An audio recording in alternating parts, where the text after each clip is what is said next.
Indian army దెబ్బకు పాకిస్తాన్ విలవిలలాడుతుంది. అర్ధరాత్రి 1:44 operation Sindoor grand success అయింది. 9 ఉగ్ర స్థావరాలపై దాడి. 9 ఉగ్ర స్థావరాలు అయితే చెల్లాచెదురైపోయినాయంట. ఇండియన్ ఆర్మీ దెబ్బకు 100 మందికి పైగా మరణించారంట ఉగ్రవాదులు. ఫల్గామా దాడిలో నువ్వు హిందువా ముస్లింవా వెళ్ళి మోడీకి చెప్పుకోపో అని భార్య కళ్ళ ముందే భర్తను చంపారు. 25 మంది భారతీయులు, ఒకరు నేపాల్, 26 మందిని పొట్టన పెట్టుకున్నారు ఈ ఉగ్రవాదులు. మోడీకి చెప్తే రిజల్ట్ ఎలా ఉంటుంది? ఈరోజు 100 మంది ఉగ్రవాదులు ఖతమైపోయారు.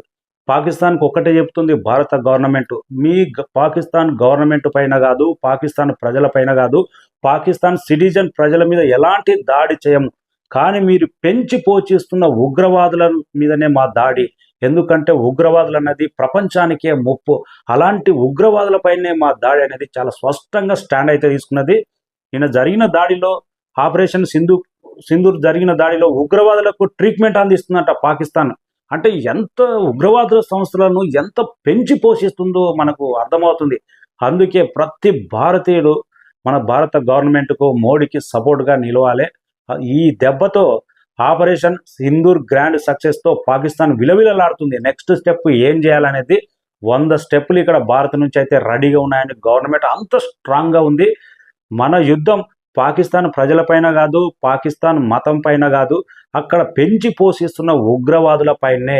ఎందుకంటే ఫల్గామా దాడిలో దాడి చేసింది ముస్లింలే, కాపాడింది ముస్లింలే, అక్కడ ట్రీట్మెంట్ అందించింది ముస్లింలే, మళ్ళీ కొందరిని సురక్షితంగా పంపించింది కూడా ముస్లింలే. కానీ ముస్లింలో కూడా చాలా మంది ఉన్నారు ఉగ్రవాదులను పెంచి పోషిస్తున్నారు, వాళ్ళే సగం పాకిస్తాన్లో ఉన్నారు. అలాంటి వాళ్ళపైనే మన దాడి, భారత్ దాడి అనేది స్పష్టంగా నరేంద్ర మోడీ అయితే స్టాండ్ తీసుకున్నారు. పాకిస్తాన్ గవర్నమెంట్ మాత్రం కుక్కతోక వంక అన్నట్టు మా దాడి ఉగ్రవాదుల పైన అంటే లేదు, మాపైనే దాడి జరుగుతుంది అన్నట్టు ఉగ్రవాద సంస్థలను పెంచి పోషిస్తున్న ఇంకా పాకిస్తాన్కి ఎలాంటి బుద్ధి ఉంటుంది? ఇలా బుద్ధి ఉంటుంది.